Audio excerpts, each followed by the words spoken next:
Assalamualaikum warahmatullahi wabarakatuh. Selamat pagi, salam semangat untuk kita semua. Semoga kita semua selalu dalam lindungan Allah Subhanahu wa taala. Amin amin ya robbal alamin. Pada video pembelajaran bahasa Indonesia kali ini, saya akan membahas mengenai apa itu ikhtiksar dan juga apa itu butir-butir penting dari buku fiksi dan juga non-fiksi. Mari kita sama-sama lihat di video selanjutnya. Jadi pembelajaran bahasa Indonesia kita pada kali ini yaitu mengenai ikhtiksar buku. Sebelum itu, ikhtiksar buku ini terdapat di kompetensi dasar 3.9, yaitu menyebutkan butir-butir penting dari 2 buku non-fiksi atau buku pengayaan dan 1 novel yang dibacakan nilai-nilai dan kebahasaan cerita rakyat dan cerpen. Adapun tujuan pembelajaran kita pada kali ini yaitu peserta didik dapat menyebutkan butir-butir penting dari 2 buku non-fiksi atau buku pengayaan dan 1 novel yang dibacakan nilai-nilai dan kebahasaan cerita rakyat dan cerpen dengan baik. Sebelum memasuki inti pembelajaran kita mengenai ikhtiksar, saya akan menjelaskan mengenai buku non-fiksi dan juga buku fiksi. Buku non-fiksi itu merupakan sebuah buku atau karangan yang dibuat berdasarkan hal yang benar-benar terjadi di dalam kehidupan sehari-hari dan mengandung suatu fakta. Contohnya itu seperti biografi, buku sejarah, dan juga buku motivasi. Lalu, buku fiksi merupakan sebuah buku yang ditulis oleh pengarang yang tidak bersifat aktual dan faktual, melainkan hanya rekaan berdasarkan hayalan dari penulis atau pengarang. Contohnya itu berupa novel, cerpen, dan juga dongeng. Nah, langsung saja kita masuk ke inti pembelajaran kita mengenai ikhtiksar. Apa sih itu ikhtiksar? Ikhtiksar merupakan penulisan pokok-pokok masalah penulisannya tidak harus berurutan, boleh secara acak atau disajikan dalam bahasa pembuat ikhtiksar tanpa mengubah tema sebuah wacana. Jadi ikhtiksar ini tuh sama seperti rangkuman untuk hal-hal penting atau gagasan-gagasan penting yang ada di dalam suatu buku.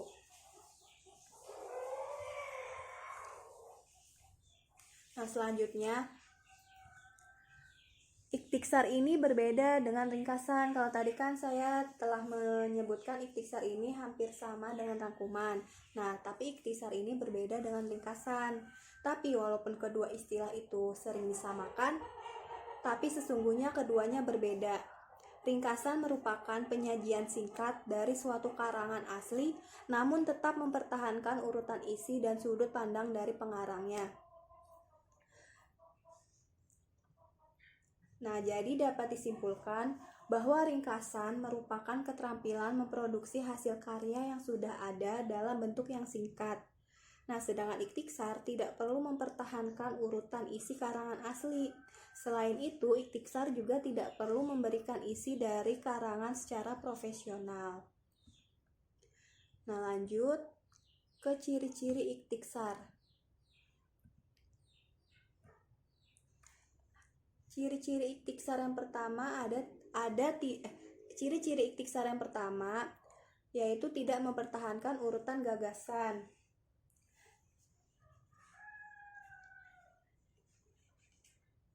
Nah, maksudnya itu jadi urutannya itu tidak sesuai dengan urutan aslinya. Jadi tidak dipermasalahkan gitu. Nah, lalu yang kedua, bebas mengkombinasikan kata-kata dan tidak menyimpang dari inti. Jadi di ciri-ciri ikhtiksar ini tuh boleh menggabungkan kata-kata, namun asal tidak menyimpanglah dari intinya. Nah, lalu yang terakhir ada tujuannya itu untuk mengambil inti. Lalu ada fungsi ikhtiksar.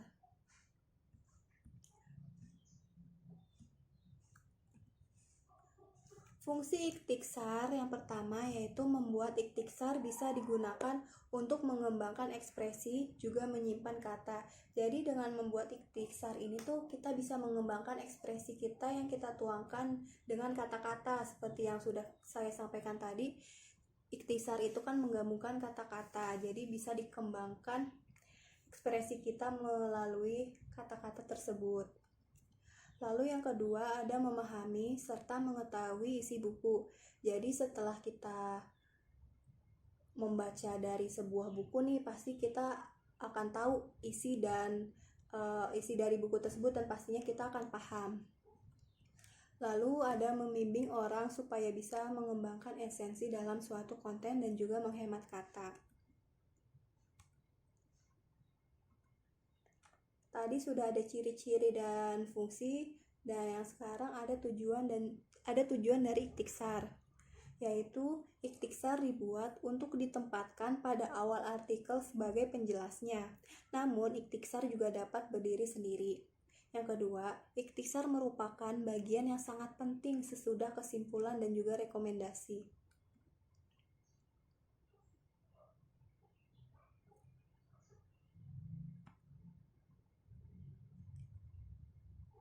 Nah, di sini terdapat contoh ikhtisar non-fiksi. Saya bacakan ya. Tanggal 6 Agustus 1945 adalah peristiwa besar jatuhnya bom atom dan menewaskan kurang lebih 14.000 jiwa.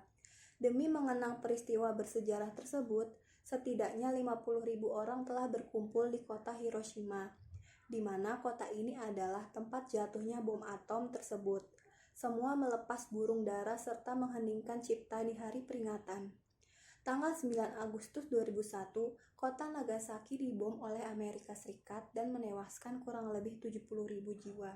Pada peringatan tersebut dihadiri juga oleh Perdana Menteri Jepang Junichiro Koizumi. Dia meminta kepada dunia supaya bisa menghapus senjata nuklir.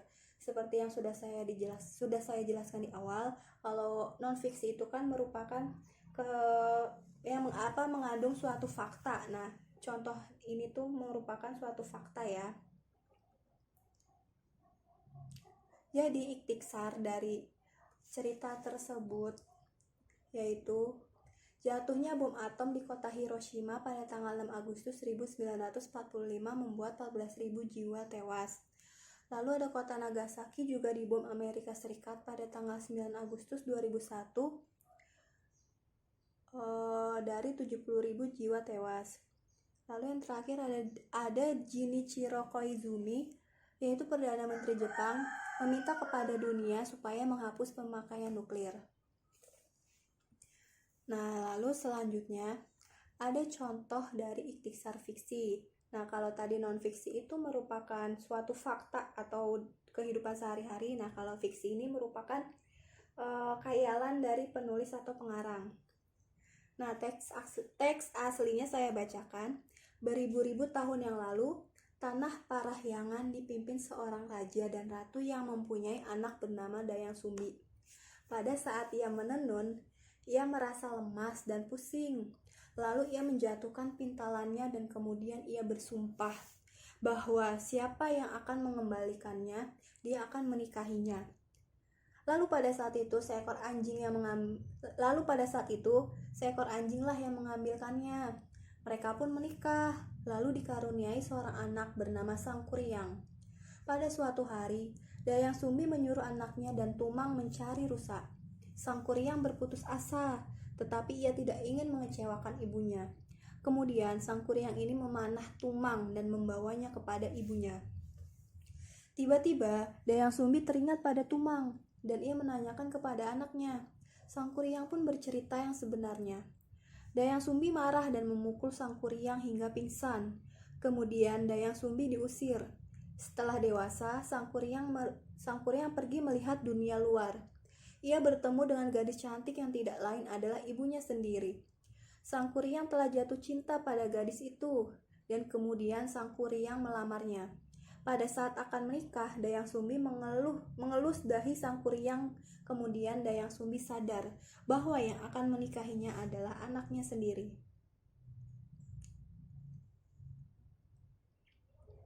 Nah, ikhtisarnya yaitu Dayang Sumbi ingin pernikahannya gagal. Oleh sebab itu, ia pun mengajukan syarat yang tak mungkin dikabulkan Sangkuriang, yaitu harus membuat sebuah bendungan yang mengelilingi bukit dan membuat perahu untuk menyusurinya. Pekerjaan Sangkuriang hampir selesai, namun fajar terbit lebih cepat dari biasanya. Sangkuriang pun merasa kalau dirinya ditipu. Kemudian Sangkuriang menjadi sangat marah dan ia mengutuk Dayang Sumbi sambil menendang perahu hingga terbalik yang kemudian membentuklah sebuah nama Tangkuban Perahu. Nah, selanjutnya kita akan membahas mengenai butir-butir penting buku non-fiksi. Butir-butir penting dalam buku non-fiksi itu terdapat identitas buku, manfaat materi, format buku,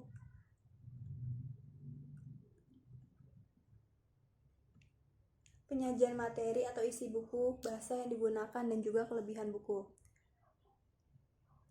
Nah, yang pertama ini ada identitas buku. Identitas buku ini tuh perlu dicatat agar kita atau pembaca mengetahui referensi buku tersebut.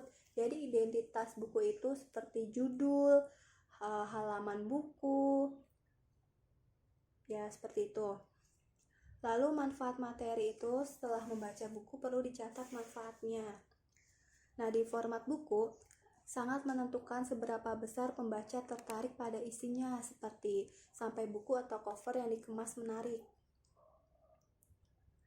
Lalu, penyajian materi atau isi buku ini diupayakan sangat menarik lebih-lebih dalam menyampaikan isi. Nah, yang kelima ada bahasa yang digunakan ini harus bahasa yang lugas, logis, menarik, dan mudah dipahami. Lalu ada kelebihan buku. Kelebihan buku ini biasanya terletak pada kebebasan penulis untuk memaparkan detail isi sesuai dengan yang dimaksud. Nah, selanjutnya ada butir-butir penting buku fiksi. Butir-butir penting dalam buku fiksi. Yang pertama ada identitas buku. Identitas buku dalam novel sangat mempengaruhi pembaca, termasuk pengarangnya atau hal yang dikarangnya atau konteks yang dipaparkan penulis penyusun buku tersebut. Lalu yang kedua ada struktur dan kaidah novel. Struktur dan kaidah novel perlu dipahami agar cerita-cerita yang dipaparkan di dalamnya mudah dimengerti. Yang ketiga ada unsur intrinsik dan juga ekstrinsik dari novel.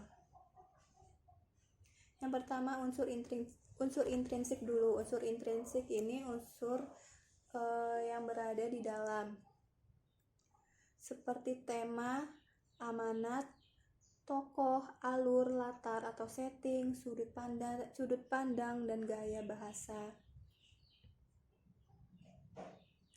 Nah, selanjutnya unsur ekstrinsik itu yang berada di luar, yaitu ada pelatar belakang dan juga pendidikan pengarangnya. Lalu selanjutnya pesan pengarang kepada pembacanya atau yang biasa kita kenal dengan sebuah amanat, yaitu merupakan inti ditulisnya novel. Jadi novel memuat nilai didik yang positif kepada pembaca. Nilai-nilai didik ini diungkapkan ke dalam teks melalui perilaku-perilaku tokohnya. Yang kelima ada bahasa yang digunakan. Bahasa yang digunakan dalam bentuk novel biasanya bahasa yang halus, penuh dengan pesan, menarik, dan dapat dinikmati. Bahasa yang digunakan banyak mengandung perbandingan atau metafora dengan majas-majas yang halus. Bahasa novel diupayakan syarat dengan pesan dan menarik untuk terus dinikmati. Selanjutnya ada kelebihan dari buku. Jadi novel yang mempunyai kelebihan akan banyak mendapatkan simpati dari pembacanya. Kelebihan novel yang satu dengan yang lain juga tentunya pasti berbeda.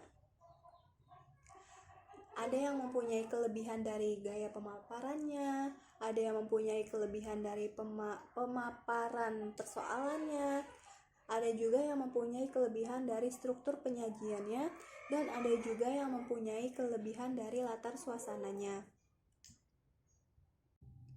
Terima kasih telah menyaksikan video pembelajaran bahasa Indonesia pada kali ini. Semoga bisa bermanfaat untuk kita semua. Kurang lebihnya mohon maaf. Wassalamualaikum warahmatullahi wabarakatuh.